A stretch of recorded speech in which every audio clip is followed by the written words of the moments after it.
కొలస్సీలు రాసిన పత్రిక మనందరూ మరి ఈ యొక్క అధ్యాయం మీద ఎన్ని వారాల్లో సాగుతుందో నాకు తెలియదు, కానీ ఏదేమైనా వచనాన్ని బట్టి వచనాన్ని మన దేవుడు తన వాక్యం ద్వారా మనతో మాట్లాడినట్లుగా దేవుడు సహాయం చేయను గాక. హల్లెలూయా. మరి అపోస్తలుడైన పౌలు కొలస్సీలు రాసిన పత్రిక 1వ అధ్యాయం, ఇది మీరు ఆ యొక్క బైబిల్లో ఉన్న యొక్క థ్రెడ్ ఉంటుంది కదండి, దాన్ని అక్కడే పెట్టేసుకోండి, ఎందుకంటే మనం వారం వారం ఖచ్చితంగా దాని మీద మనకు వెళ్తుంది. హల్లెలూయా. చూడండి, మరి యొక్క 24వ వచనం నుంచి మనం చూద్దాం. మనం 23వ వచనం కదా నేర్చుకున్నామండి, 23 మనం నేర్చుకున్నాం. ఇప్పుడు 24, 25, 26 వచనాలు చదువుకుందాం. మరి ఇప్పుడు నాతో పాటు మీరు చెప్పండి. ఇప్పుడు మీ కొరకు నేను అనుభవించుచున్న శ్రమల యందు సంతోషించుచు సంగమను ఆయన శరీరం కొరకు క్రీస్తు పడిన పాట్లలో కొదువైన వాటి యందు నా వంతు నా శరీరమందు సంపూర్ణము చేర్చున్నాను. దేవుని వాక్యము అనగా యుగములోను తరంలోను మరుగు చేయబడి ఉన్న మర్మమును సంపూర్ణముగా ప్రకటించుటకు మీ నిమిత్తము నాకు అప్పగింపబడిన దేవుని ఏర్పాటు ప్రకారము నేను ఆ సంఘమునకు పరిచారకుడనైతిని. దేవునికి స్తోత్రం. హల్లెలూయా. మరి చిన్న ప్రార్థన. కృపగల తండ్రి, మహిమగల రాజానికి స్తోత్రాలు. చదవబడిన లేఖనాన్ని మాతో మాట్లాడండి, మమ్మల్ని అందరూ దర్శించండి. నీ అమూల్యమైన వాక్యం మా మధ్య ఉంచమని బ్రతిమాలు కూర్చున్నాను. మా హృదయంలోను మా తలంపులు ఎరిగిన దేవుడు, మా కొరకు సమస్తమును త్యాగం చేస్తాను ఆయన. ప్రతి బలహీనతను, ప్రతి చీకటి శక్తిని నజరుడైన యేసుక్రీస్తులో బంధించండి. ప్రతి రుగ్మతను బయటికి పాలదొరమని బ్రతిమాలు కూర్చున్నాను. సహాయం చేసి మీరు నడిపించమని, ఈ చిన్న ప్రార్థన సరి చేర్చుకోమని యేసుక్రీస్తు నామములో ఈ ప్రార్థన అడిగి వేడుకుంటున్నాం. ఆమేన్, ఆమేన్. అందరూ కూడా ఓన్లీ వీలు పడతామండి. Only believe, only believe, all things are possible. Only believe, Jesus is here, my Jesus is here, and all things are possible. Jesus is here. Lord, I believe, my Lord, I believe, and all things are possible. Lord, I believe. God bless you all. దయచేసి అందరూ కూర్చుందామండి.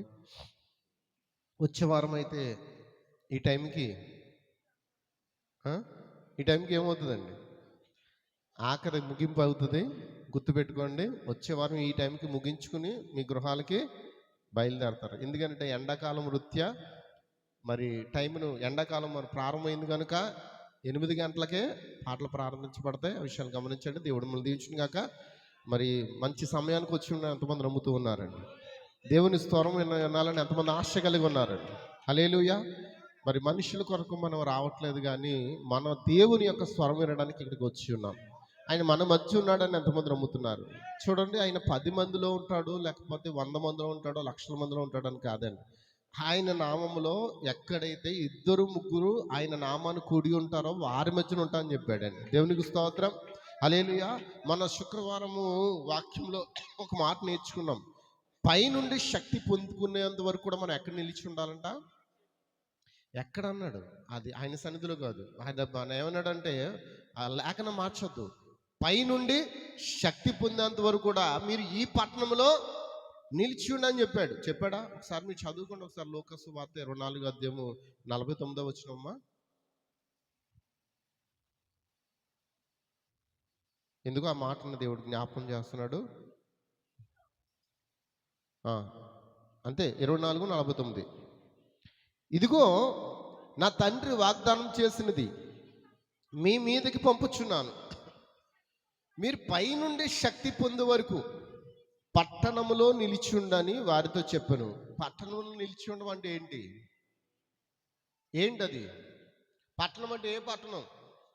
ఎక్కడ పడితే అక్కడ ఆ పట్టణంలో నిలిచమన్నాడు కాబట్టి వారితో చెప్పాడు. కాబట్టి కాకినాడలో పట్టణంలో ఉంటే నేను పరిశుద్ధాత్మ పొందుకుంటాను, లేకపోతే హైదరాబాద్ పట్టణంలో ఉంటే పరిశుద్ధాత్మ పొందుకుంటానని కాదండి. అక్కడ ఆయన చెప్పిన పట్టణం ఏంటంటే యెరూషలేము అనే పట్టణంలో నిలిచి ఉండాలి. ఈరోజు మనం పైనుండి శక్తి పొందుకోవాలన్నా, ఆ పరిశుద్ధాత్మ శక్తిని పొందుకోవాలంటే ఖచ్చితంగా ఆ పట్టణంలో నిలిచి ఉండాలి. ఆ పట్టణం వేరే, యెరూషలేము అన్నది. మరి ఇప్పుడు ఈ కాలంలో యెరూషలేము ఎక్కడుంది? అసలు చెప్పాలంటే చాలా మంది అనుకుంటే యెరూషలేము ఎక్కడుంది? ఇక్కడ లేదు, ఇజ్రాయెల్ దేశంలో ఉంది యెరూషలేము అని అనుకుంటారు. కాదండి, ఆయన చెబుతున్న యెరూషలేము అంటే నూతన యెరూషలేము, సియోను కుమార్తె. ఎవరు ఆ సియోను కుమార్తె? ఎక్కడుంది ఆ సియోను కుమార్తె? అది మనమై ఉన్నాం, అది నేనై ఉన్నాను. ఆ సియోను యెరూషలేము ఎక్కడుంది? మనమే ఉన్నాం. ఇప్పుడు ఆ పట్టణంలో నిలిచి ఉండమంటే వాక్యంలో నిలిచి ఉండాలి, ఆ నూతన యెరూషలేములో నిలిచి ఉండాలి. అంతేగాని పరిశుద్ధాత్మ పొందుకోవడానికి అక్కడిక్కడ పరుగులెడితే పరిశుద్ధాత్మ మేము పొందుకోలేము. ఎందుకనంటే అది ఉజ్జీవపరచు ఆత్మ, భ్రమపరచు ఆత్మ. అక్కడికి వెళ్ళడానికి, ఆ ప్రాంతాలకు వెళ్ళి మనం ఏంటది పరిశుద్ధాత్మ పొందుకుని వచ్చేసి మళ్ళీ ఇక్కడ నువ్వు మళ్ళీ మారిపోతున్నావు అంటే దాని అర్థం ఏంటి? అసలు యేసుక్రీస్తు నీ దగ్గర లేడు. యేసుక్రీస్తు నీ దగ్గర ఉంటే నువ్వు ఎల్లప్పుడు ఎలా ఉంటావు? ఏ పట్టణంలో ఉన్నా సరే ఒకలాగే ఉంటావు. దేవునికి స్తోత్రం. ఎక్కడున్నా ఒకలాగే ఉంటావు. అన్యుల మధ్యలోకి వెళ్ళినా నువ్వు ఒకలాగే ఉంటావు. పెళ్ళిళ్ళ మధ్యలోకి వెళ్ళినా ఒకలాగే ఉంటాయి. పుట్టినరోజుల మధ్యలోకి వెళ్ళినా ఒకలాగే ఉంటావు. నువ్వు ఎక్కడున్నా ఒకలాగే ఉంటావు అంటే దాని అర్థం నువ్వు పరిశుద్ధాత్మ నువ్వు పొందుకుని క్రీస్తుని ధరించుకున్నావు కాబట్టి ఎల్లప్పుడూ నువ్వు ఒకలాగే జీవిస్తావు. అదే పట్టణంలో నిలిచి ఉండుట. అంతేగాని మనం ఇక్కడ ఉన్నప్పుడు ఒకలాగా, మరొక చోట ఉన్నప్పుడు ఒకలా ఉంటే అది కరెక్ట్ కాదండి. కాబట్టి ఏ పట్టణంలో పడితే ఆ పట్టణంలో నిలిచి ఉంటే పరిశుద్ధాత్మ రాదు. వాక్యం అనే పట్టణంలో మనం నిలిచి ఉండాలి. అప్పుడే మన పరిశుద్ధాత్మ అనే వరమును పొందుకుంటాం. దేవునికి స్తోత్రం. హల్లెలూయా. దేవునికి స్తోత్రం. మంచిది. కొన్ని విషయాలు తెలుసుకోవాలంటే మరి కొన్ని స్థలాలకు వెళ్తాం. తెలుసుకుని వచ్చేటప్పుడు ఏం చేయాలి? తెలిసిన దాని ప్రకారం మనం ఏం చేయాలి? జీవించాలి. హల్లెలూయా. ఎంతమందికి అర్థమవుతుంది? హల్లెలూయా. కాబట్టి ఈ 24వ వచనంలో ఆయన చెప్తున్నాడు, అపోస్తలుడైన పౌలు చెప్తున్నాడు కొలస్సీ సంఘానికి ఏం చెప్తున్నాడంటే, ఇప్పుడు మీ కొరకు నేను అనుభవించుచున్న శ్రమల యందు. ఎవరి కోసం అనుభవిస్తున్నాడంట శ్రమ? హల్లెలూయా. ఎవరి కొరకు? సంఘము కొరకు. కొలస్సీల సంఘమా, ఇప్పుడు మీ కొరకు నేను అనుభవించుచున్న శ్రమల యందు సంతోషించుచు. సేవకుడికి ఎప్పుడు కూడా సంఘం తరపున ఏముంటది? శ్రమే ఉంటుంది. హల్లెలూయా. హల్లెలూయా. అయితే అతడు అపోస్తలుడైన పౌలు చెప్తున్నాడు, ఇప్పుడు మీ కొరకు అనుభవించుచున్న శ్రమల యందు సంతోషిస్తున్నాను. హల్లెలూయా. సంఘమును ఆయన శరీరము కొరకు. ఏంటి? ఈ సంఘం అనే శరీరం కొరకు, ఈ సంఘం అనే భాగాల కొరకు, ఈ అవయవాల కొరకు క్రీస్తు పడిన పాటలలో మిమ్మల్ని సంపాదించుకోవడానికి దేవుడు చాలా పాటలు పడ్డాడు. మీరు విలువ పెట్టి కొనబడిన వారిని గుర్తించండి. ఆయన రక్తము చేత కొనబడిన వారిని గుర్తించండి. మనకు నచ్చినట్లుగా జీవించడానికి దేవుడు భూమి మీదకు పంపలేదు. కానీ క్రీస్తు పడిన పాటలలో నా వంతు ఏమన్నాడండి? ఏంటి నా వంతు అని అంటున్నాడు. మరి మీ వంతు ఏమైనా ఉన్నదా? సంఘం అనే శరీరం విషయంలో మీ వంతు ఏమైనా శ్రమ పడుతున్నారా? నేను ఎలా అంటున్నానని ఏమనుకోదు. మనది ఎలా అయిపోయింది? Routine life. ఎలా ఉంది? తిన్నామా, పడుకున్నామా, తెల్లారిందా, అంతే కదండి రొటీన్ లైఫ్.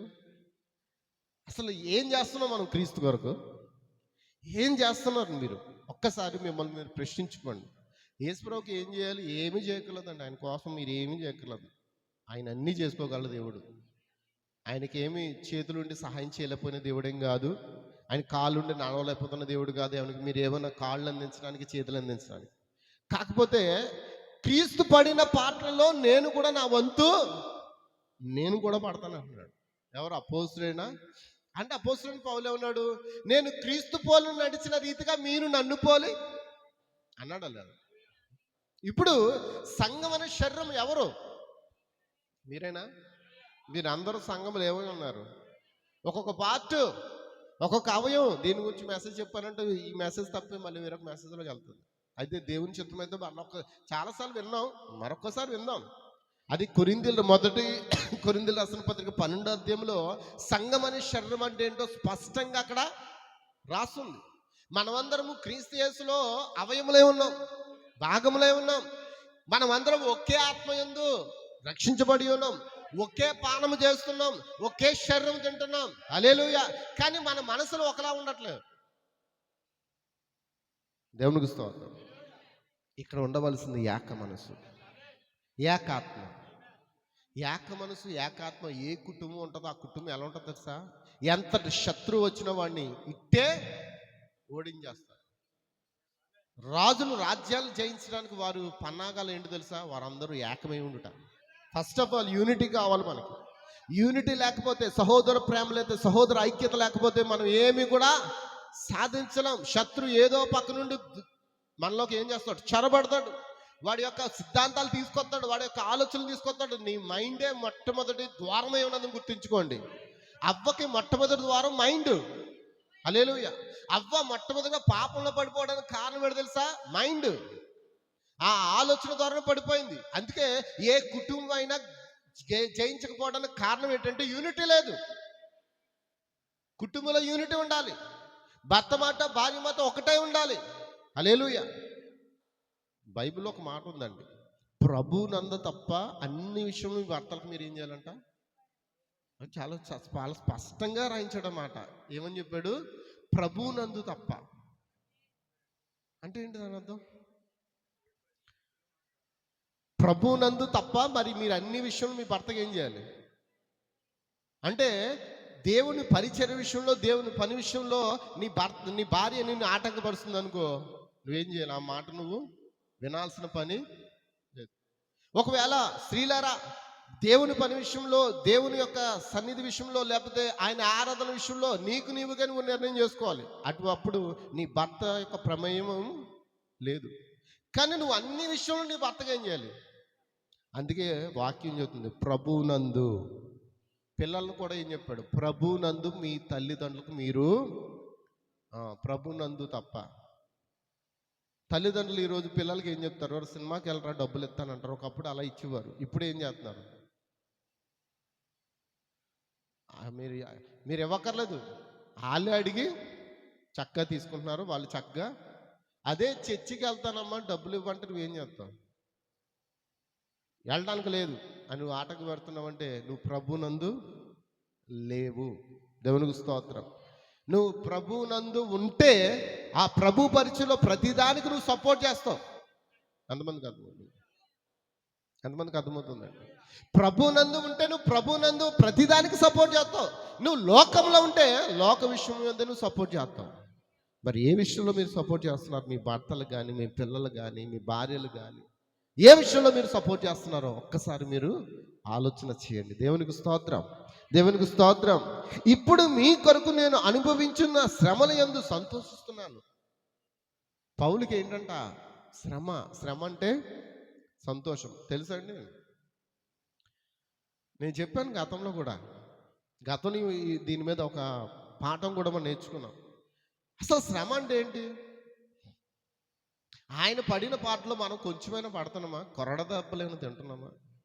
సువార్త చేస్తున్నారండి కొంతమంది రోడ్డు మీద, వీధుల్లోని. కొంతమంది బైబిల్ పెట్టి వాళ్ళు ఏం చేస్తున్నారు? సువార్త ప్రకటిస్తుంటే కొంతమంది చెప్పులు పెట్టి కొడుతున్నారు, రాళ్ళు పెట్టి కొడుతున్నారండి, కర్రలు పెట్టి కొడుతున్నారండి. దేవునికి స్తోత్రం. వాళ్ళు క్రీస్తు కొరకు ఒక్క మాట కూడా పలకట్లే. ఏమిటి? రోషం కలిగిన మనుషులు కాదు వాళ్ళు. దేవునికి స్తోత్రం. వాళ్ళకి కోపం అనేది ఉండదా? అమ్మ మాట్లాడు, ఉండదు. అసలు ఉంటుందా లేదా? అయితే సువార్తను ఏ విధంగా చాటాలో అనేది బైబిల్ ఏం చెప్తుందో మనం చూడాలి. ఆమేన్, హల్లెలూయా. అయితే బైబిల్ ఒక మాట అన్నాడు, ఏ ఇంటి వారు నిన్ను లోనికి రానిచ్చి నా నామం పేరిట నిన్ను ఆహ్వానిస్తారో ఆ ఇంటికి సమాధానం కలుగును గాక అన్నాడు.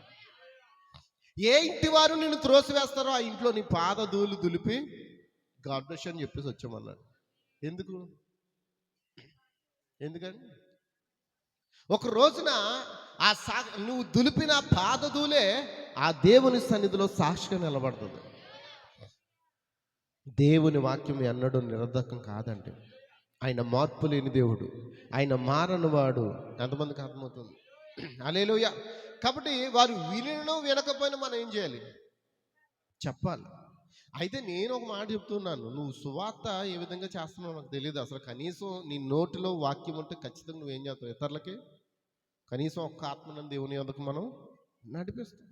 నడిపించాలన్న తపన ముందే ఎక్కడ ఉండాలి, మనలో ఉంటే ఆటోమేటిక్గా మనం ఏం చేస్తాం, ఆ వ్యక్తి కోసం ప్రార్థన చేస్తాం. ఫస్ట్ ఆ కుటుంబం కొరకు ప్రార్థిస్తాం, భారం కలిగి, ఆత్మల కొరకు భారం కలిగి ప్రార్థిస్తాం. నిజమేనా? ఆ భారం కలిగి ఆ వ్యక్తి దగ్గరికి వెళ్ళినప్పుడు దేవుడు ఏం చేస్తాడంటే క్రియ చేస్తాడు.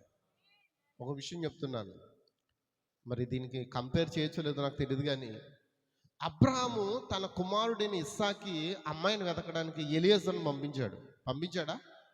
ఇప్పుడు మనం ఎవరి కోసం వెళ్తున్నాం? సువార్త ఎవరికి?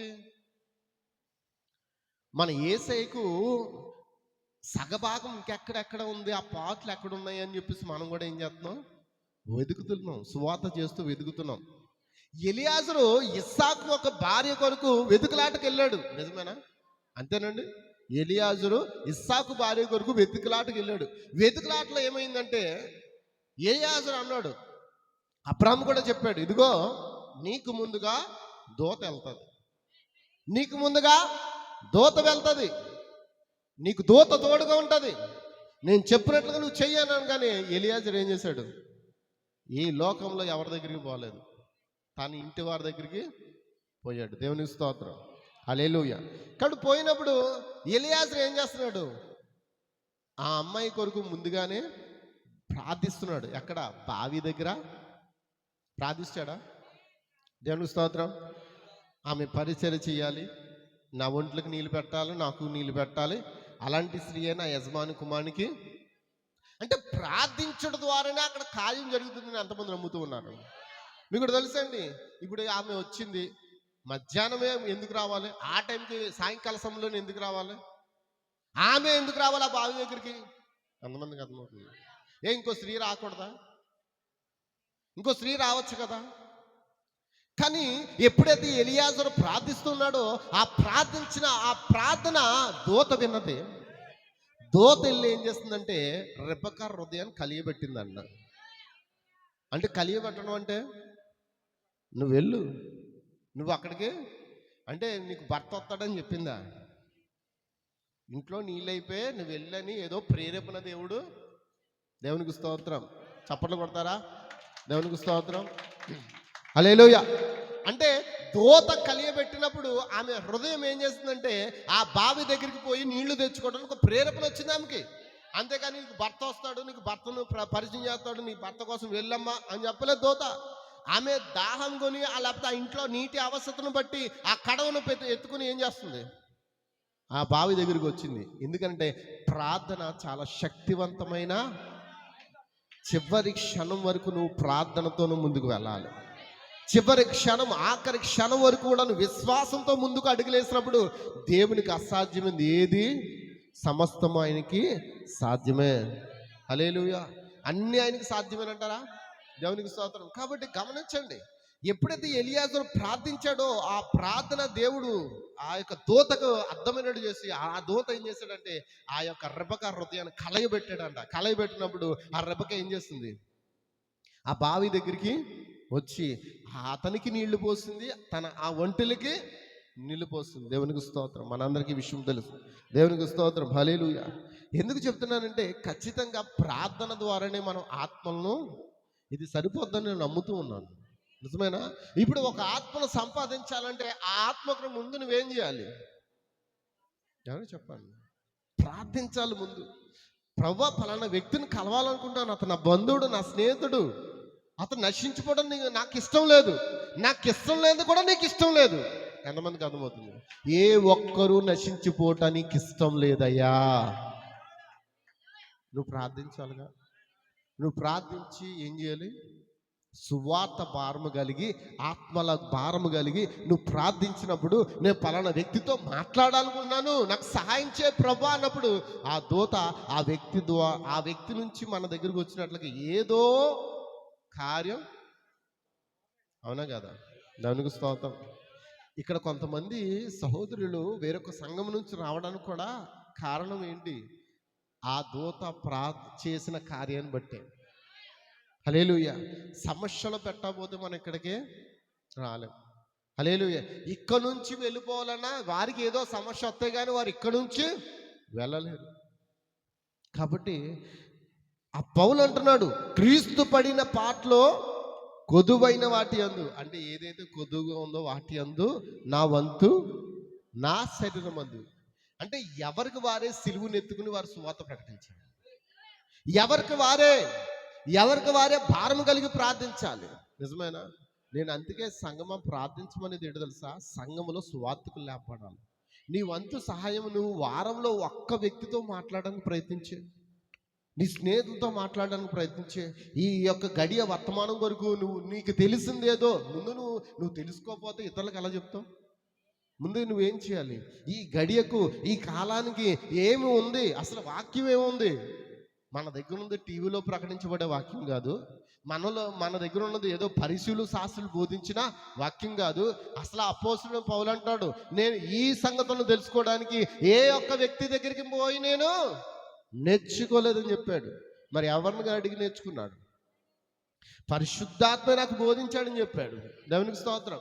అందుకే పౌలు బోధించిందే, అందుకే మనం ఆ యొక్క 7 ఏంజల్స్, ఆ పౌలు ఏదైతే బోధించాడో చివరి కాల ప్రవక్త కూడా అదే బోధించాడు. హల్లెలూయా. అంటే ఆ చివరి కాల ప్రవక్త అంటున్నాడు, పౌలు ఏదైతే బోధించాడో, పౌలు సంఘం పరలోక రాజ్యంలో ఉంటే ఖచ్చితంగా నేను బోధించిన వారు, నా బోధ విన్నవారు కూడా అక్కడే ఉంటారని చెప్పాడు. అందుకే పౌలు అన్నాడు, మేము ప్రకటించిన సువార్త కాక మరి యొక్క సువార్త పరలోకం నుండి వచ్చిన దూత ప్రకటించిన అతడు శాపగ్రస్తుడు అంటున్నాడు. మరి ఇప్పుడు చాలా మంది తండాలుగా శాపగ్రస్తమైన స్థలాలకి వెళ్ళిపోతూ ఉన్నారు. దేవునికి స్తోత్రం. ఒక మాట నేను చదువుతూ ఉన్నాను. దేవుని మర్మమైన క్రీస్తు బయలుపరచబడిన వర్తమానంలో ఎంతమంది తెలుసుకోవాలనుకున్నారు? హల్లెలూయా, హల్లెలూయా. ఆయన తాను ఏం చేస్తున్నాడు? బయలుపరుచుకుంటూ ఒక మానవునిగా ఆయన వచ్చి తన సిలువు రక్తం ద్వారా వారిని సమాధానపరిచాడు, సంఘమును రక్షించాడు. సంఘములో ప్రథమ స్థానం పొందుకోవడానికి ఆయన మరణించవలసి వచ్చింది. నిజమేనా? అయితే గుర్తుంచుకోండి, శాఖ అనున్నది ముందెన్నడూ లేదు. శాఖ అన్నది ముందెన్నడూ లేదండి, ఇక ఎన్నడూ ఉండబోదు కూడా. ఆయన ప్రధానంగా ఉండగొరుచున్నాడు. ఆయన ఏమై ఉన్నాడు? వాక్యమే ఉన్నాడు. ఆమేన్. ఆయన ఏమై ఉన్నాడు? మరి వాక్యంలో పొల్లైన సున్నైన తీస్తే ఏమవుతుంది చెప్పండి నాకు. బైబిల్లో ఏమన్నది? పొల్లైను సున్నైను తీసిన ఎడల గ్రంథములో ఉన్న తెగులు వాని మీద. మరి ఏం చేస్తున్నారు? ఆయన మేఘారూరుడే వస్తానని చెప్పాడు. లేఖనాలు అనేకమని ఉన్నాయి, బైబిల్ అంతా నువ్వు తిరగాయి. ఆయన మేఘారూరుడే వస్తానని వాగ్దానం చేసిన దేవుడు మనకి మన తరంలో 1963లో ఆయన మన కొరకు మేఘారూరుడే వచ్చి చూపించాడు. ప్రకటన 10:1 ప్రకారంగా, ప్రకటన 1లో చెప్పిన మాట ప్రకారంగా మత్తయి సువార్తలో కూడా అయినాడు. సువార్తలో ఆయన చెప్తున్నాడు, నేను మేఘారూరుడే వచ్చుదును. దేవునికి స్తోత్రం. నిజమేనా? మరి వచ్చిన వ్యక్తిని, యేసుక్రీస్తుని ఎలా పట్టించుకోలేదో, ఆ కాలంలో మొదటి రాకల్లో యేసుక్రీస్తుని ఏ విధంగా పట్టించుకోలేదో, ఈ రోజున కూడా మేఘారూరుడే వచ్చిన క్రీస్తుని ఎవరు కూడా పట్టించుకోవట్లేదు. దేవునికి స్తోత్రం, దేవునికి స్తోత్రం. దేవుని నామమునకు మహిమ కలుగును గాక. అందుకే చూడండి, ఏ మానవ సిద్ధాంతమైనా కానీ మీరు ఎట్లు చేర్చగలరు అందులో? నువ్వు తప్పు అని బోధిస్తున్నామంటే అది తప్పే. బైబిల్లో లేనిది మనం బోధిస్తే అదేమిటి? తప్పు. బైబిల్లో ఉన్నది బోధిస్తే ఎలా తప్పు అవుతుంది? దేవునికి స్తోత్రం. అది సిద్ధాంతం అనుకో, అది తప్పు. అందువలన ఒక సంఘం ఏమవుతుందో తెలుసా? ఆయన దృష్టిలో ఒక వేశ్యగా మారిపోతుందంట. వేశ్య అంటే ఏంటి?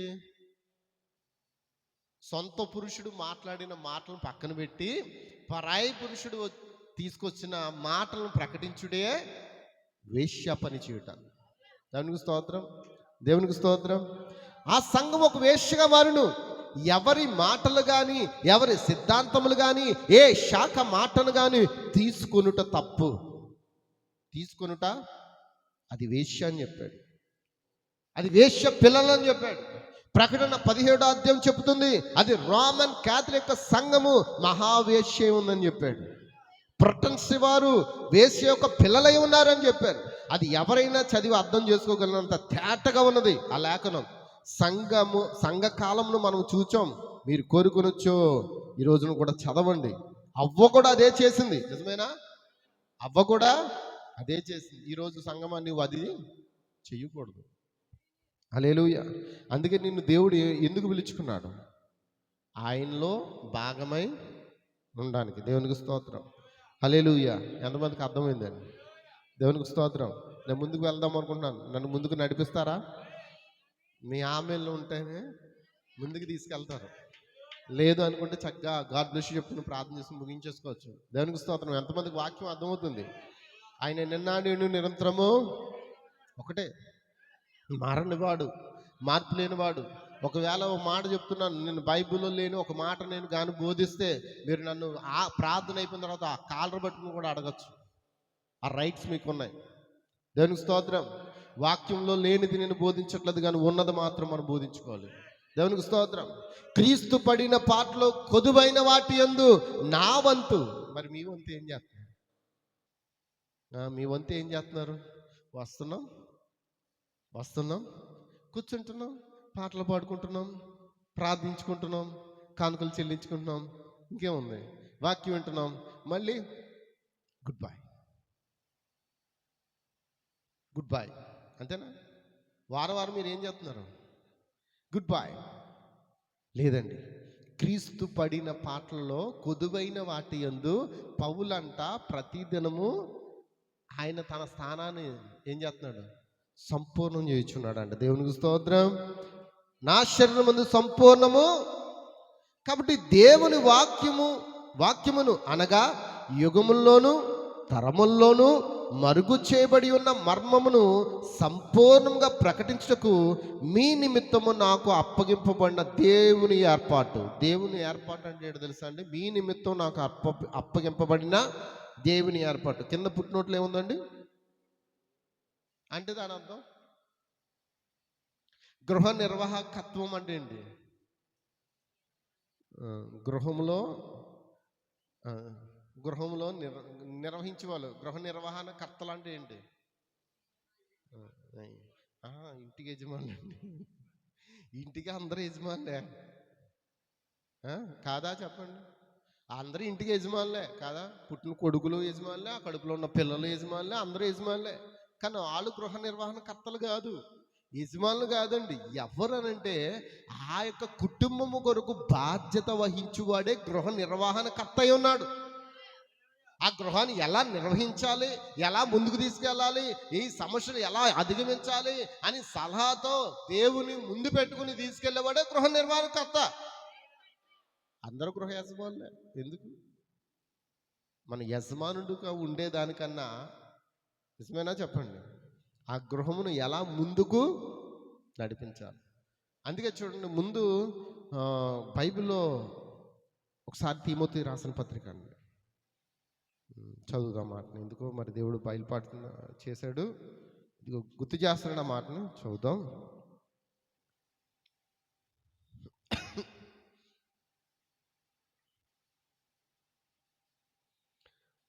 మొదటి నుంచి 3వ అధ్యాయం, మొదటి తిమోతి రాసిన పత్రిక.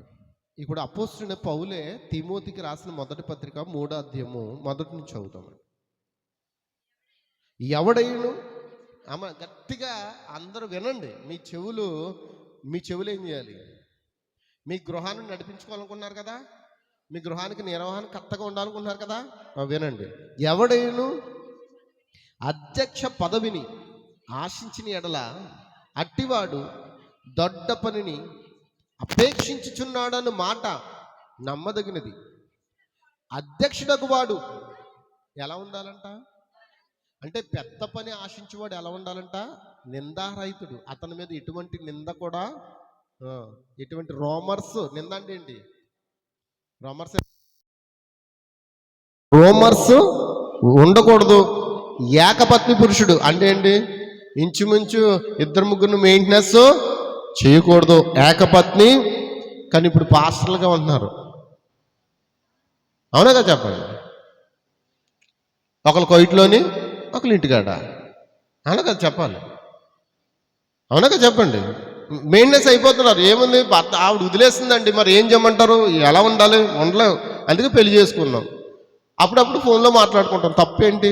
దూరంగా ఉన్నా ఫోన్లో మాట్లాడుకుంటాం, అది తప్పేం కాదు, నీ దృష్టిలో తప్పేం కాదు. కానీ ఇక్కడ అధ్యక్ష పదవి ఆశించేవాడు ఖచ్చితంగా ఏకపత్ని పురుషుడే. ఒకవేళ భార్య చనిపోతేనే మరొక వివాహం అతడు, అంతే. దానికి రూల్స్ మార్చడానికి మనకి దూరంగా ఉంటుందండి. మరి ఏం చేయమంటే ఆవిడ రానంటుందండి, మరి ఏం చేయమంటారు? నువ్వు రానంటే నువ్వు విశ్వాసంగా కొనసాగు, సేవకుడిగా కొనసాగడానికి నీకు ఎటువంటి అర్హత నీకు, అంతేనా? దేవునికి స్తోత్రం. ఏకపత్ని పురుషుడును, మిథానుభవుడును, స్వస్థ బుద్ధి గలవాడును, మర్యాదస్తుడు, అతిథి ప్రియుడు. అంటే ఏంటండి మర్యాదస్తుడు, అతిథి ప్రియుడు అంటే ఏంటి? మర్యాదస్తుడు అంటే ఏంటి అమ్మ చెప్పండి. మర్యాదస్తుడు అంటే గౌరవం చూపుట. ఎవరు వచ్చినా సరే మనం ఏం చేయాలి? ఎంత లేనోడు వచ్చినా, ఎంత అడుక్కున్నవాడు వచ్చినా నువ్వేం చేయాలి? మన మాట అలా ఉంటాయి. చీపా అడుక్కున్నవాడు వస్తే చీపా, అటే వెళ్ళు, ఆ ఇంటికెళ్ళు, ఈ ఇంటికెళ్ళు. మన ఇంట్లో ఆ మర్యాదను మనం ప్రేమతో చూపించినప్పుడు ఈ ఇంటిని కూడా నువ్వేం చేస్తావు? అవునగా చెప్పండి. అంటే మర్యాదస్తుడిగా మనం ఉండాలి. ఎటువంటి వ్యక్తి అయినా సరే భూమి మీదకి చూడండి, బైబిల్లో అడుక్కున్న ఒక వ్యక్తి ఉన్నాడు. ఎవరైనా దరిద్రుడైన లాజరు, అంత బైబిల్ అదే చెప్తుంది. దరిద్రుడైన అతనికి ఆ ఇంటి యజమాని రాజు ఏం చేశాడు? గౌరవాన్ని చూపించలే, ఎన్నడూ అతన్ని పట్టించుకోలేదు.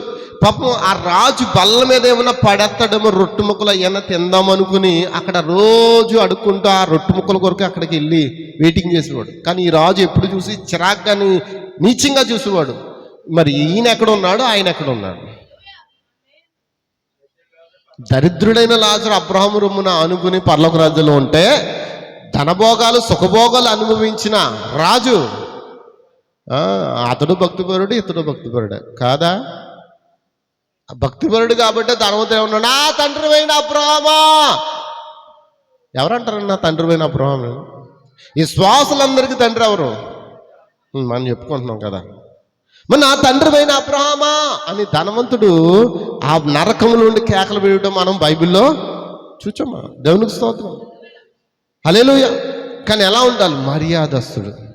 ఎటువంటి వ్యక్తి నీ దగ్గరకు వచ్చి మాట్లాడా నువ్వేం చేయాలి? అతడు అడుక్కున్నవాడైనా సరే చీపా అమ్మ ఆ పక్కెళ్ళిపో. క్రైస్తవుడు కథ తగదండి. ఒక బ్రదర్ ఉండేవాడు, ఆయన పేరు ఆయనకి నీ పేరు పెట్టుకున్నాను, లాజర్, సమాధులు గెలిచిన లాజర్ అని పేరు పెట్టుకున్నాను నేను. ఆ ఫ్రెండ్ మాట నాకు పీటర్ గారు నా చర్చిలో పరిచయం. అబ్బాయి సువార్త చేసేటప్పుడు అండి అతనిలో ఒక గుణాన్ని చూశాను నేను. ఏంటంటే రోడ్డు మీద అడుక్కున్న వాళ్ళు కూడా ఆయన సువార్త ప్రకటించేవాడు. వాళ్ళు మనుషులు కాదా అన్నాను. వాళ్ళ దగ్గరికి ఎలా ఉండేవాడు తెలుసండి? వాళ్ళు బ్యాగ్లేసి తిరిగినా, వాళ్ళు ఒంటి మీద మంచి వస్త్రాలు లేకపోయినా, చిరిగిపోయిన బట్టలు ఉన్నా వాళ్ళ దగ్గర పోయి వారి మీద చేతులుంచి వారికి నీళ్ళు ఇచ్చి వారికి ఆహారం పెట్టి, దేవుని నమ్ముకో, ఎందుకు ఈ కష్టాలు నీకు, అడుక్కునే స్థితిలోంచి దేవుడు ఉన్న స్థితిలో పెట్టిన బైబిల్లో ఉన్నారు చాలామంది అని వాళ్ళ దగ్గరికి పోయి వాళ్ళకి ఏదో రకంగా వాక్యం చెప్పాలని ఆ లాజర్ అనే సహోదరుడు వారికి వాక్యం చెప్పి దేవుని యొద్దకు నడిపించేవాడు. ఇది తప్ప ఏమండి? ఇది తప్పు కాదండి. ఎవరైనా భూమి మీద ఉన్న ఒక వ్యక్తి నీ వంటి వ్యక్తి లాంటి వాడే. నీవి భూమి మీదకి ఎలా వచ్చావో అతడు భూమి మీదకి ఆ విధంగానే నిన్ను దేవుడు తన కృప ద్వారా రక్షించాడు. గుర్తుపెట్టుకోవాలి. అది కృప లేకపోతే అసలు మనం రక్షించబడతామా? కృప లేకపోతే అమ్మ మాట్లాడినా, కృప లేకపోతే నువ్వు రక్షించబడతావా? కృప లేకపోతే నువ్వు కాపాడబడతావా? మరేంటి? మన బుద్ధి ఎలా ఉండాలంట? స్వస్థ బుద్ధి, మర్యాద గల మనస్సు. అతిథి ప్రియుడు అంటే ఏంటి? అతిథి ప్రియుడు అంటే ఏంటి? ఆతిథ్యం ఇచ్చేవాడు అతిథి ప్రియుడు. అతిథులను ప్రియంగా, అతిథులు ఎవరు? ఏమో దేవుడిని దగ్గరికి ఎలా వస్తారో మాకు తెలియదు. ఏ విధంగా రావచ్చు, నీ సహోదరులోంచి రావచ్చు, నీ సేవకుల నుంచి రావచ్చు, లేకపోతే ఎవరి ద్వారానా రావచ్చు. వచ్చినప్పుడు నువ్వేం చేయాలి? ఆతిథ్యం ఇవ్వాలి. అతిథి ప్రియుడిగా ఉండాలి. దేవునికి స్తోత్రం. బోధింపతగుడు వాడై ఉండి అంటే ముందు ఇంటి వరకు నువ్వేం చేయాలి? హల్లెలూయా, దేవునికి స్తోత్రం. మద్యపాని కొట్టువాడినై ఉండక, చాలా మంది నాకు తెలిసిన వాళ్ళు మద్యపానం కొట్టేసి వాక్యం చెప్పిన వాళ్ళు కూడా ఉన్నారు. ఇక్కడ మద్యపానం కొట్టేస్తారు, వెళ్ళి పులిపిటెక్కి. ఇలాంటి వాళ్ళు చూసి కొంతమంది ఏం చేస్తున్నారు? ఇళ్ళు తాగేస్తున్నారు. కానీ ప్రతి దానికి దేవుని దగ్గర ఏం చేయాలి మనం? దేవునికి స్తోత్రం. మద్యపానం కొట్టువాడును కాక ఎలా ఉండాలంట? అమ్మా చెప్పండి, ఎలా ఉండాలి? గట్టిగా. సాత్వికుడు అంటే దాని అర్థం ఏంటి? ఎంత అక్కడ ఎలాంటి పరిస్థితి ఉన్నా సరే నీకు ఏమొచ్చాలి? దయగల హృదయం వచ్చేయాలి, తగ్గింపు వచ్చేయాలి. హల్లెలూయా, దేవునికి స్తోత్రం. తగ్గింపు అంటే నిన్న మాట చెప్తున్నాను. మేము చిన్న పని మీద వెళ్ళాము నిన్న మార్నింగ్. నాకు కూడా వెళ్ళినప్పుడు అబ్బాయికి చెప్పాను, నువ్వు చాలా తగ్గించుకోవాలని చెప్పాను. సంగం అర్థం చేసుకోండి, నువ్వు ఎంత తగ్గించుకుంటే అంత కార్యం దేవుడు చేస్తాడని చెప్పాను. వింటున్నారా? ఎంత తగ్గించుకుంటే, ఒకవేళ కోపం వచ్చి మాట్లాడినా, చీ అన్నా, చా అన్నా, మనలో ఏముండాలి? బీపీ రేజ్ అయిపోద్దన్నా ఏం చేయమంటావు అంటే, నువ్వు బీపీ రేజ్ చేసుకోకు, నా దగ్గర టాబ్లెట్స్ ఉన్నాయి ఇస్తానని చెప్పారు. 2 టాబ్లెట్లు ఇచ్చాను, వేసుకున్నాడు. ఎన్నో మాటలు అన్నారు, ఎన్నో తిట్టారు, ఎన్నో అవమానపరిచారు. అయినా సరే నువ్వు పొరపాటు చేసావు కనుక నువ్వేం చేయాలి? నువ్వు తగ్గించుకొని చెప్పాను. ఆ 2 టాబ్లెట్లు మింగిన తర్వాత ఆ నోట్లో పెట్టుకున్నాడు, వేసుకుని అలా తర్వాత వాళ్ళు ఇన్నన్నా సరే మౌనంగా అలాగే ఉన్నాడు. నా పక్కనే కూర్చున్నాడు. అమ్మ వింటున్నారా? తర్వాత కూడా వచ్చిన సహోదరులు మరి కొంతమంది అడుగుతారుగా, కొన్ని విషయాలంటే అడుగుతారు కదా, ఎంతమందికి అర్థమవుతుంది? అంటే సంఘంలో చెప్పాలని కాదు, దేనికి చెప్తున్నానంటే ఏంటి ఆ తగ్గింపు అనంటే, సాత్వికమైన హృదయం అంటే ఏంటో తెలుసా? ఎంత కోపపు మాటలు వచ్చినా, అటువైపు పరిస్థితి ఎంత 100% పెరిగిపోని అలజడున్నాయి, నీవు మాత్రం ఎలా ఉండాలి? జీరోలోకి వచ్చావు. నువ్వు జీరో మీదకి వచ్చేసిన తర్వాత దేవుడు రంగం మీదకి వస్తాడు. కానీ మన పరిస్థితులు జీరో కాదు, 100/100 మార్కులే. 100/100 మార్కులు. సమస్య ఎంత పెద్దదైనా సరే 100 మందిలో నిలబెట్టి మాట్లాడతాను నేను. అవునా? హల్లెలూయా, దేవుని స్తోత్రం. ఏంటి మా అత్తయ్య రాలేదు, ఆవిడ అంటది, నేను మన ఆదివారం ఆరాధనకు వచ్చే పరిస్థితి కాదంట. ఏంటంటే ఇంటికాడోళ్ళు చాలా పెద్ద గొడవ చేస్తున్నారంట. అంటే ఇది రికార్డింగ్ అవుతుంది కాబట్టి కట్ చేస్తున్నారు. చెప్తున్నాను ఎందుకనంటే, ఆ గొడవ జరుగుతున్నప్పుడు ఆమె బుధవారం గొడవ జరిగిందంట. ఆ కోళ్ళు అన్నదంట, ఈ గొడవలు పెట్టుకుని నువ్వు ఎక్కడికి వెళ్తావు? చర్చికి ఆగిపో, ఇక్కడ ప్రభు రాత్రి భోజనం వద్దు, ఏమొద్దు నీకు అన్నదంట. అంటే అమ్మ నాకు వద్దు బాబు, మీరు ఏదో చేసుకోండి, నేను మాత్రం పోతున్నాను అని ఆవిడ చర్చి కాడికి వచ్చేసింది. ఆవిడ వచ్చాక లేట్ అయింది కదా, మరి ఉప్మా వండింది, పచ్చడి వండింది, లేట్ అయిపోయింది. వింటున్నారా? మన ఆదివారం కూడా ఇంటికాడ పెద్ద గొడవ జరుగుతుందంట. నువ్వు దిగి వెళ్ళకుండా నేను ఏం చేస్తుంది? అప్పుడు అంటుంది మా అత్తయ్య, మా కోళ్ళు 100 మంది వచ్చినా నిలబెట్టేస్తుంది, నాకెందుకు, నువ్వే చూసుకోయి బాబు అని అప్పటి నుంచి వచ్చేసాను. అంటే ఇప్పుడు ఇది గొప్ప మాట, పెద్ద మాట, ఏ మాట అనుకోవాలి? అమ్మ ఏమనాలి? ఎంతమందికి అర్థమవుతుంది? నా మాటలు అర్థమవుతున్నాయా? 100 మంది వచ్చినా నిలబెట్టేది మనం కాదు. మన సామర్థ్యం మీద మనం ఆధారపడినప్పుడు దేవుడు దిగిరాడు. హల్లెలూయా. మన సామర్థ్యం మీద కాదు మనం ఆధారపడేది, ఎవరి మీద ఆధారపడాలి? అవునా కదా?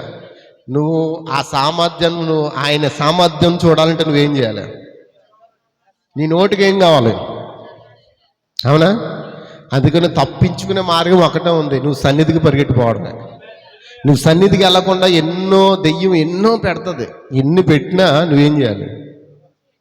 ప్రభునందు తప్ప నువ్వేదైనా నీ భర్తకు లోబడాల్సిందే. అంటే ప్రభునందు తప్ప అంటే దేవుని విషయంలో తప్ప నువ్వు నీ భర్తకి అన్ని విషయంలో లోబడు, దేవుని విషయంలో తప్ప. దేవునికి స్తోత్రం. హల్లెలూయా.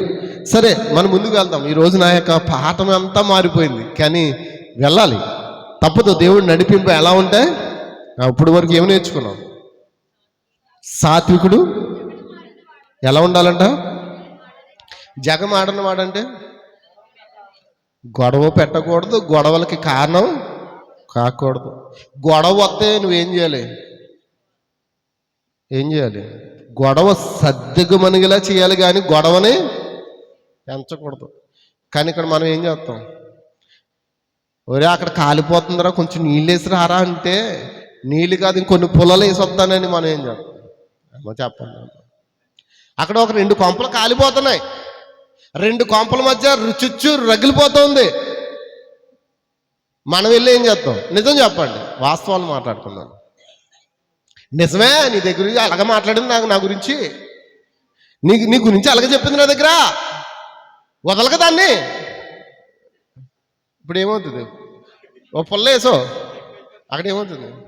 పుల్ల అంటుకుంది, ఇంకో పుల్ల ఎట్టేటోడు ఇంకా రేజైపోద్ది. నువ్వు ఆర్పాలంటే అమ్మా మన సహోదరి కదా, రేపు మొఖాలు చూసుకుంటాం కదా, ఎందుకు వచ్చింది గొడవ, ఎందుకు వచ్చింది తలపోటు, వదిలే అమ్మ, పోలేమ్మ, తగ్గించుకో అని నువ్వేం చెప్పాలి?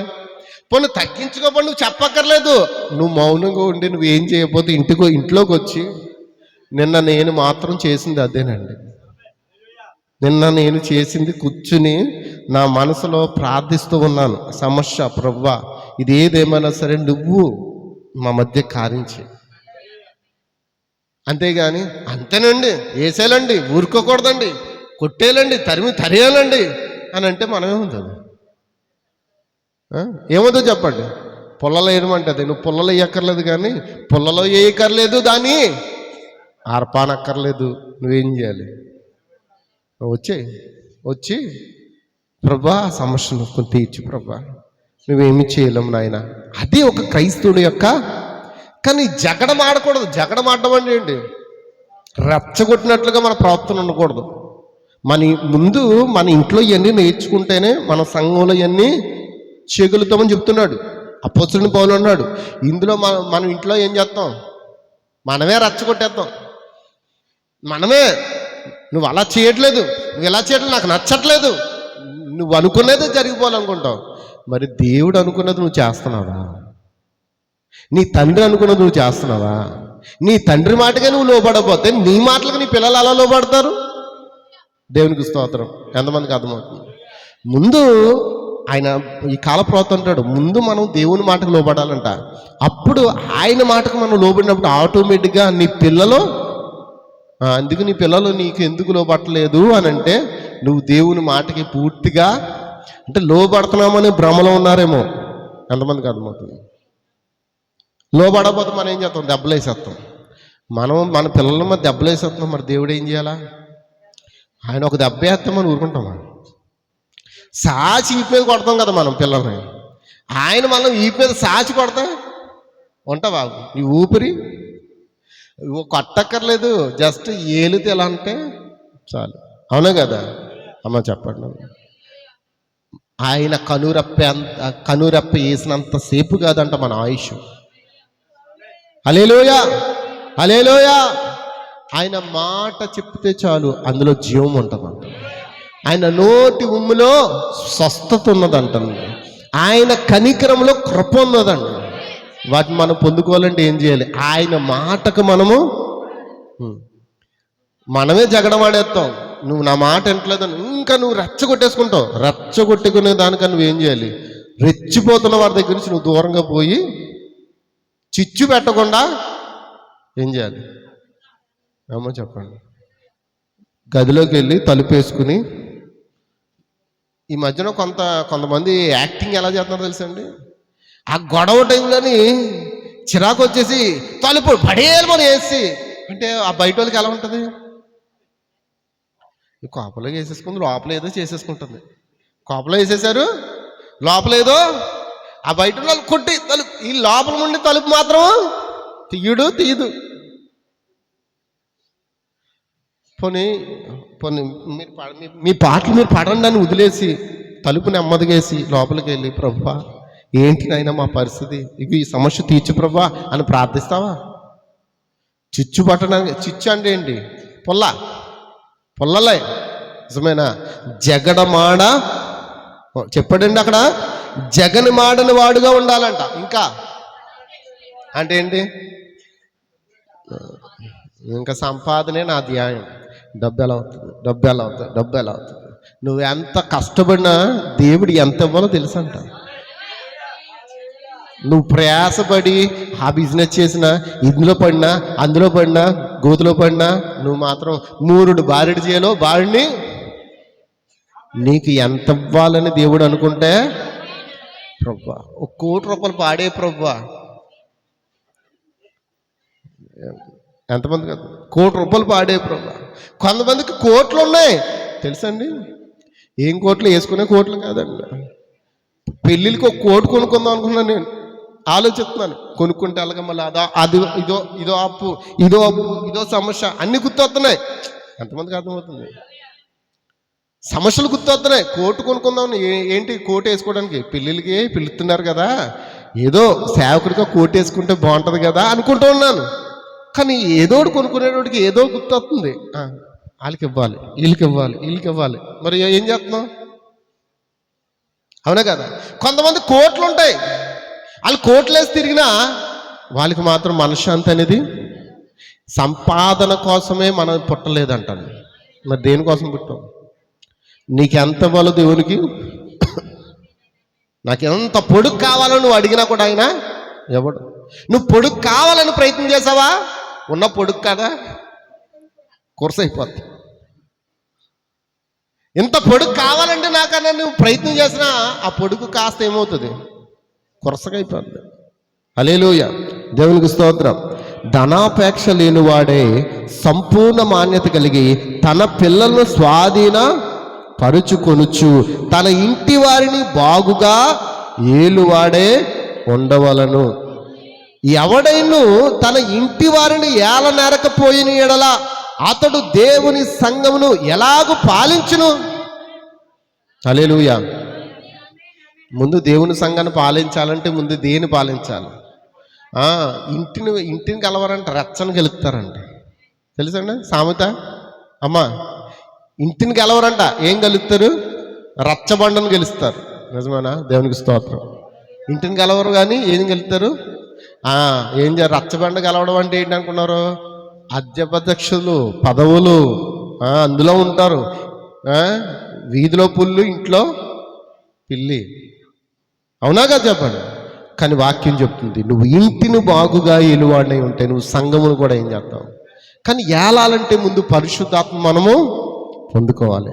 అవన్నీ లక్షణాల కొరకు మనం ఏం చేయాలి? ప్రార్థన చేయాలి, తను తగ్గించుకోవాలి, సంపూర్ణ మాన్యత కలిగి తన పిల్లల్ని స్వాధీనపరచుకోవాలి. ఎలా చెప్తే పిల్లలు వింటారో ఆ కోణంలోకి వెళ్ళాలంటాను. వింటావా లేదా అని కాలు పట్టుకుందాం అనుకోండి, ఏం చేస్తాడు? కాలు పట్టుకుంటే చూస్తాడు. సహనం చచ్చిపోయిన తర్వాత ఒక్క గుద్దే వేస్తాడు అంతే. నీ కడుపుని పుట్టినోడే, కానీ నీకంత నేనే బలవంతుని అనుకున్నావు కదా. నీ కడుపుని పుట్టినోడే నిన్ను చూసి ఒక్క గుద్దు గుద్దేటప్పటికి ఏమైపోతావు? అప్పుడు అనిపిస్తుంది మైండ్ బ్లాక్ అయిపోయి ఇంకెప్పుడు వీడి జోడికి వెళ్ళకూడదు. అవునా కదా? కాబట్టి సంపూర్ణ మాన్యత అంటే దాని అర్థము నువ్వు ముందు నువ్వు సిద్ధపడాలి. ఎలాగూ నీ పిల్లలు లోబర్చుకోవాలనే విధానంలో నువ్వు రావాలి. అప్పుడు దేవుని అడగాలి. నీకు తెలియకపోతే ఏం చేయాలి? దేవుని అడగాలి. అడిగితే దేవుడు ఆ మనసు నీకు మంచి మాటలతో నీ పిల్లల్ని నీ వద్దకి. పౌలు అన్నాడు, నేను యూదులకు ప్రకటించబడినప్పుడు నేను యూదుల వల్లే ప్రవర్తించిన అన్నాడా? అమ్మ చెప్పండి. కాబట్టి నువ్వు సువార్త చేయాలంటే ఎలాగా? నువ్వు ఇతరులను జయించాలంటే ఎలాగా? ముందు ఆ స్థితి ఏంటో, ఆ పరిస్థితిని ఏంటో నువ్వు ఎరిగి వారి జీవితాలకు నువ్వు రావాలి. అప్పుడు వారిని సరైన క్రమంలోనికి తీసుకురాగలుగుతావు. దేవునికి స్తోత్రం. హల్లెలూయా. ఈరోజు ఒక భక్తుడి గురించి మీకు చెప్పి ఈరోజు వాక్యాన్ని ముగించాలని ఆశపడుతూ ఉన్నాను. దేవునికి స్తోత్రం. ఈరోజు క్రీస్తు పడిన పాటలో పౌలు ఏమన్నాడు? నా వంతు నా శరీరం ముందు సంపూర్ణం చేస్తానన్నాడు. మీ శరీరాలు ఎవరైనా దేవునికి మరి ఇవ్వాలని అనుకుంటున్నారా?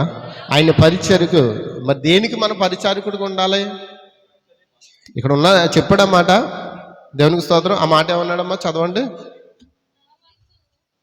కొలసీలు రాసిన పత్రిక. ఇప్పుడు మీ కొరకు సంతోషించు, సంగమన శరీరం కొరకు క్రీస్తు పడిన పాటలు కొదువైన వాటి యందు నా వంతు నా శరీరము సంపూర్ణం చేయుచున్నాను. ఇంకొక నిమిషం. 26వ వచనం. మర్మమును సంపూర్ణముగా ప్రకటించుకును మీ నిమిత్తం నాకు అప్పగింపబడిన దేవుని ఏర్పాటు ప్రకారము నేను ఆ సంఘమునకు, ఏ సంఘమునకు అంటే క్రీస్తు అనే శరీరానికి. ఎంతమందికి అర్థమవుతుంది? చప్పట్లు కొడతారా?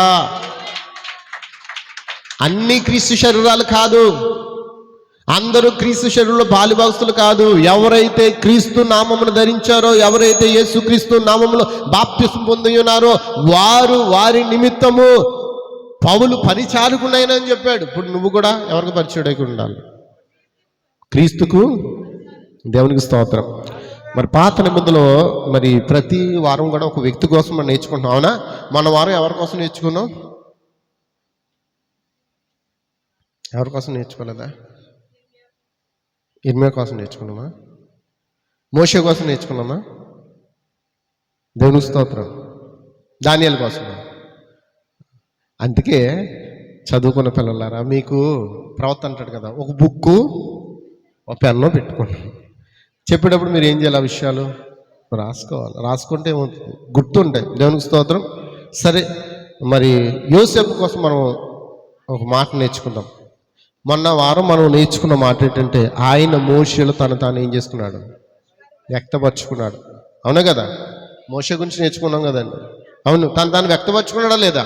ఈరోజు యోసేపులో ఆయన తాను ఏం చేస్తున్నాడు? వ్యక్తపరుచుకుంటున్నాడు. ఆయన ఏం వ్యక్తపరుచుకున్నాడో మరి నేను మాట చదవాలనుకుంటున్నాను. దేవునికి స్తోత్రం. హల్లెలూయా. ఎంతమంది నాకు సపోర్ట్గా ఉంటారు? ఎంతమంది దేవుని వాక్యం సపోర్ట్గా ఉంటారు? యోసేపు ఎక్కడ పుట్టాడు? అన్నదమ్ముల మధ్య పుట్టాడు. యోసేపు కోసం కూడా నేర్చుకున్నాం కదా మన వారం. చెప్పాను కదా మీకు, యోసేపు కోసం చెప్పానా? కొంత భాగం ఉంది, దాని గురించి కంప్లీట్ చేస్తాను ఈరోజు. హల్లెలూయా. యోసేపులో క్రీస్తు తాను ఏం చేస్తున్నాడు? పూర్తిగా కనపరుచుకున్నాడు. ఏమై ఉన్నాడో బయలుపరుచుకున్నాడు. యోసేపు అన్నదమ్ముల మధ్యలో పుట్టాడు. ఆ అన్నదమ్ములు ఎవరై ఉన్నారు? సంఘ శాఖలై ఉన్నారు. దేవునికి స్తోత్రం. మరి యేసుక్రీస్తు ఎక్కడ పుట్టాడు? తన సహోదరుల మధ్యలో పుట్టాడు. వారు కూడా ఏమై ఉన్నారు? సంఘ శాఖలు. వారు పరిసీలు, శాస్త్రులు, సద్దుగేలు, యూదుల మధ్యనే పుట్టాడు. కానీ యూదుల మధ్యలో ఆయన త్రోసివేయబడ్డాడు. యోసేపు ఎక్కడ పుట్టాడు? అన్నదమ్ముల మధ్యలో పుట్టాడు. అన్నదమ్ముల చేత త్రోసివేయబడ్డాడు. అన్నదమ్ముల చేతనే అమ్మివేయబడ్డాడు. ఏ అన్నదమ్ముడు అమ్మేశాడు? మనం చదివించాను మీకు లేఖనం. చదివారు కదండి? చదవలేదా? గుర్తులేదా? దేవుని స్తోత్రం. ఒకసారి లేఖనం చదువుతారా? ఆదికాండం 37:26 వచనం. త్వరగా. అప్పుడు యోధ, మనము మా సహోదరుని చంపి వారి మనము దాచిపెట్టడం వలన ఏం ప్రయోజనం? ఈ ఇష్మాయిల్కి వానిని అమ్మిదం రండని, వాడు మన సహోదరుడు, మన రక్త సంబంధి కనుక వానికి హాని ఏమి చెయ్యరాదని తన సహోదరులతో చెప్పాను. అందుకు అతడు సహోదరుడు సమ్మతించిరి. అప్పుడు అతను ఆ యొక్క యోసేపుని ఎంతకు అమ్మేశారంట? 20 వెండి నాణాలకి. ఆ కింద చదివితే మీకు అది వెండి నాణాలకి అమ్మేశారా లేదా? మరి యేసుక్రీస్తుని ఎన్ని నాణాలకి అమ్మేశారు? 30 వెండి నాణాలకి. అక్కడ ఎవరు ఆలోచన? ఇస్కరియోతు యోధ. దేవునికి స్తోత్రం. హల్లెలూయా. ఇక్కడ యోధ, అక్కడ ఇస్కరియోతు యోధ. పేర్లు కూడా ఒకటేనండి, మార్పు లేదండి. ఆత్మ ఆ యోధ చచ్చిపోయాడు కానీ ఆత్మ చావలేదు. అదే ఆత్మ ఇస్కరియోతు యోధలోకి వచ్చి ఇక్కడ యేసుక్రీస్తును అమ్మేసిందా? దేవునికి స్తోత్రం. మీరు ఆ లేఖను కూడా చూడాలంటే మత్తయి సువార్త 26:15 వచనం, ఆదికాండం 37:26, ఆదికాండం 37:26 మరియు మత్తయి సువార్త 26:15, 14-15 చదవండి. అప్పుడు 12 మందిలో ఒక్కడగు ఇస్కరియోతు యోధ ప్రధాన యాజకుల యొద్దకు వెళ్ళి, నేను ఆయన్ను మీకు అప్పగించిన ఎడల నాకేమిత్రు అని వారిని అడిగాను.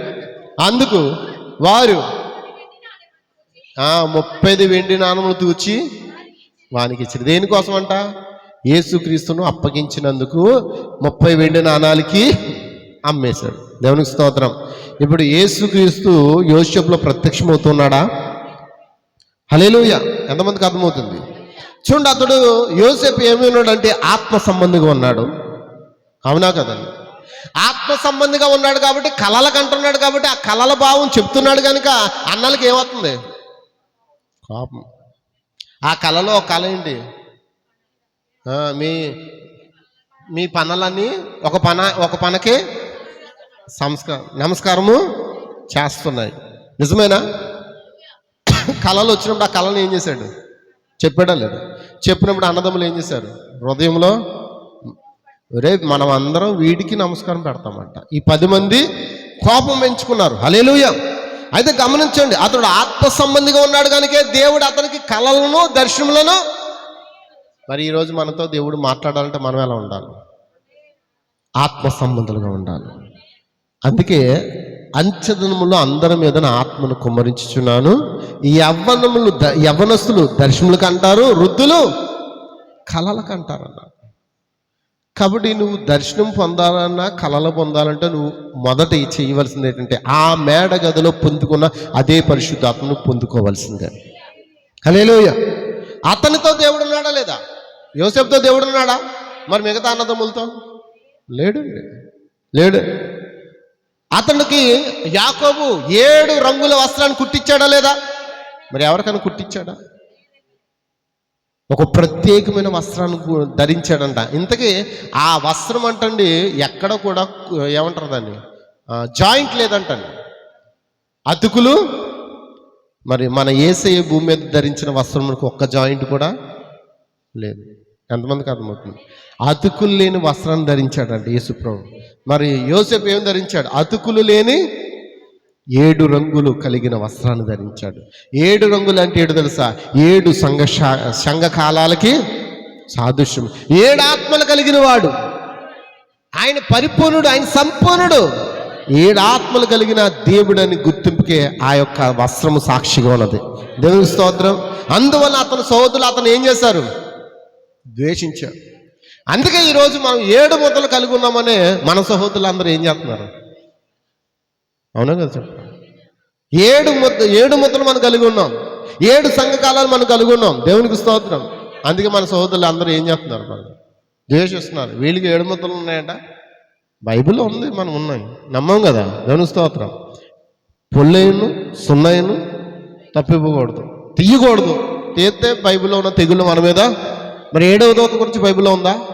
ప్రకటన 17 7వ దూత పలుకు దినముల్లో అతడు బోరబోతూ వచ్చుండగా దేవుడు తన దాసులకు ప్రవక్తలకు తెలిపిన సువార్త ప్రకారం దేవుని మర్మము సమాప్తమగునని చెప్పాడు.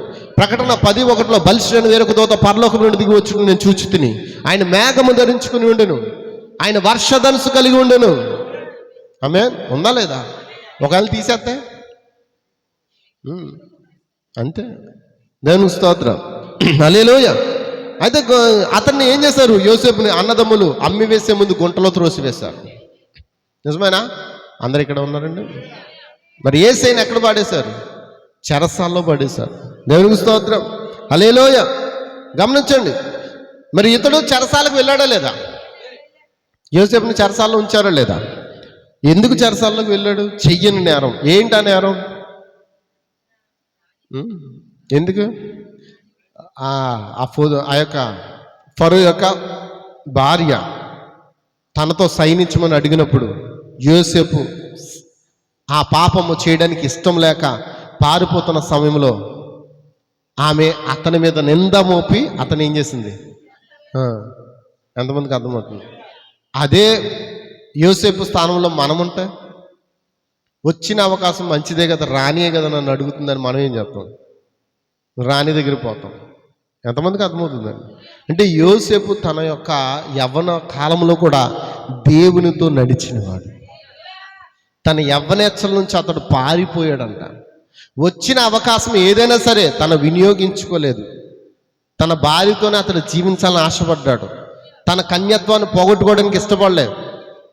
ఎంతమందికి అర్థమవుతుందండి? అతడు యథార్థంగా జీవించాడు కాబట్టి దేవుడు అతనితో ఉన్నాడు.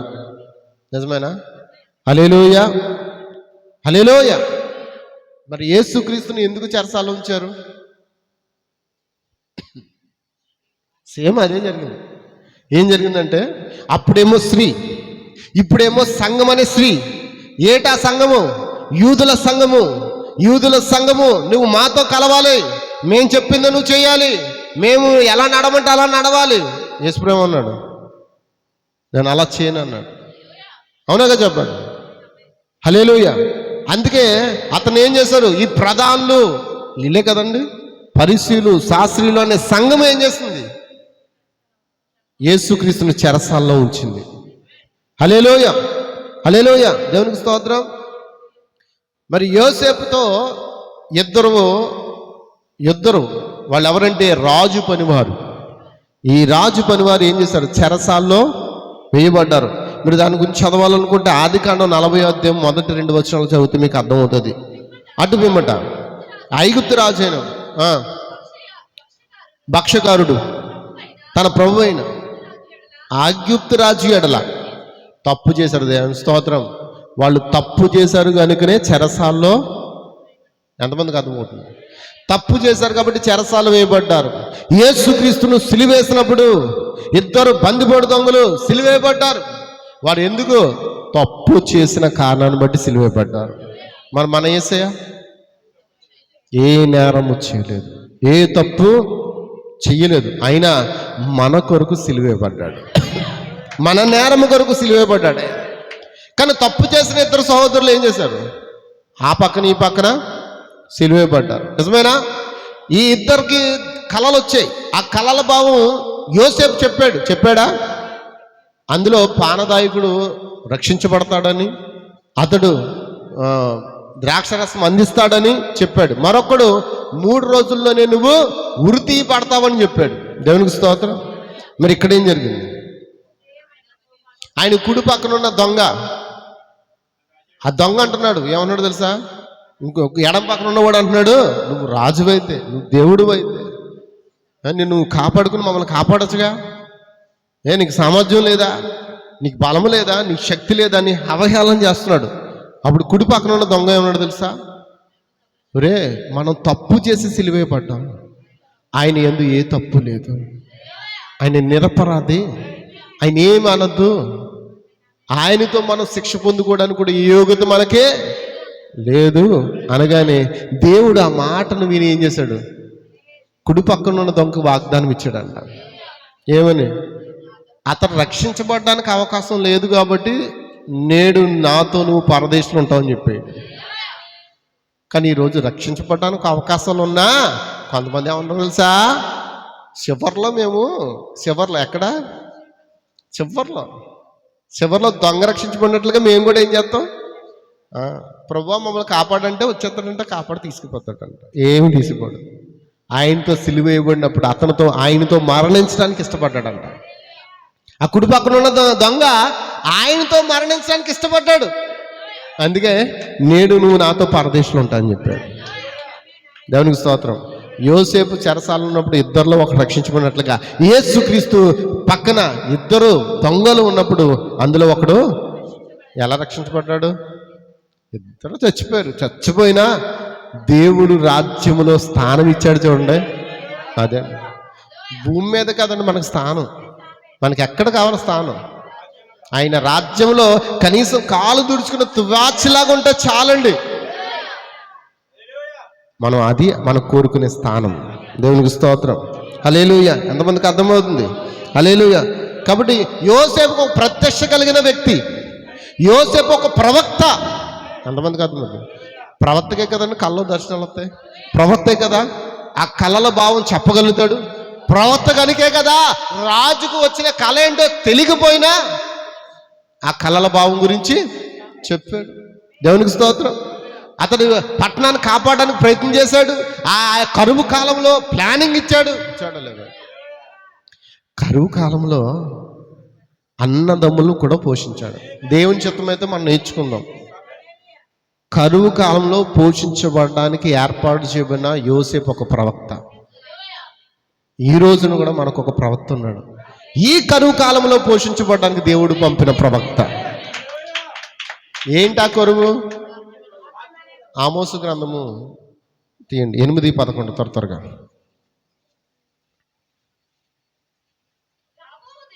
రాబో దినము.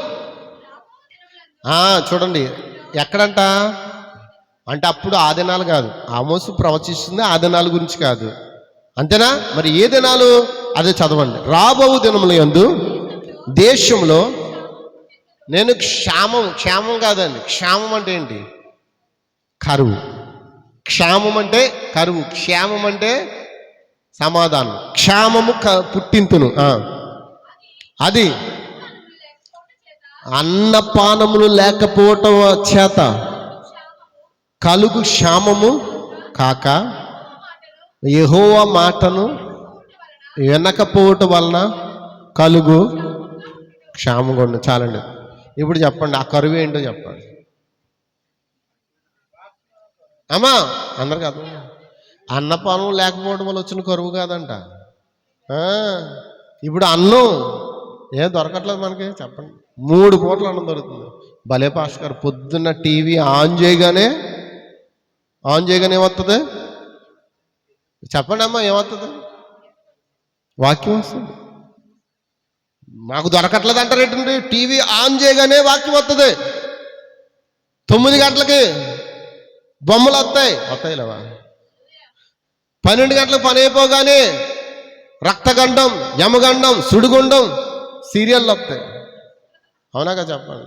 దాని పేర్లు అదే కదా, రక్తగండం, యమగండం, సుడిగుండం. ఇంకే అయ్యే కదా ఆటల పేర్లు అయ్యే. అక్కడి నుంచి వచ్చిందా సుడిగుండం?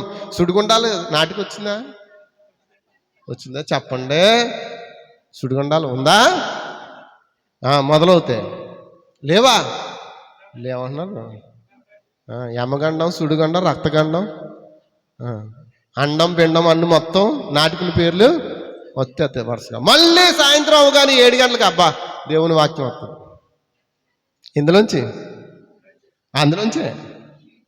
దేవునికి స్తోత్రం, హల్లెలూయా. అంటే అన్నీ అందులోంచి వచ్చేస్తున్నాయి. నీకేం తక్కువ? ఒకే బావిలోంచి ఉప్పు నీళ్ళు వచ్చేస్తున్నాయి, సప్పు నీళ్ళు వచ్చేస్తున్నాయి. అవునాగా చెప్పండి? రావట్లేదా? వస్తున్నాయా? తీసుకుంటున్నారా? ఎంతమంది తోడుకుంటున్నారండి అమ్మ? ఒకే బావిలోంచి ఉప్పు నీళ్ళు, సప్పు నీళ్ళు. దేవునికి స్తోత్రం. మనం ఎక్కడ మన సమయాన్ని గడుపుతున్నాం? దేవునికి స్తోత్రం. జ్ఞాపకం చేసుకోండి. అన్నం లేకపోవడం వల్ల వచ్చిన కరువు కాదండి ఇది. యెహోవా మాట వినకపోవడం వల్ల, లేకపోవడం వల్ల వచ్చిన. అందుకే దేవుడు ఈ కాలంలో ఏం చేస్తున్నాడంటే ఆయన వాక్యాన్ని పంపి ఈ కరువు కాలంలో మనం పోషిస్తున్నాడు. దేవునికి స్తోత్రం.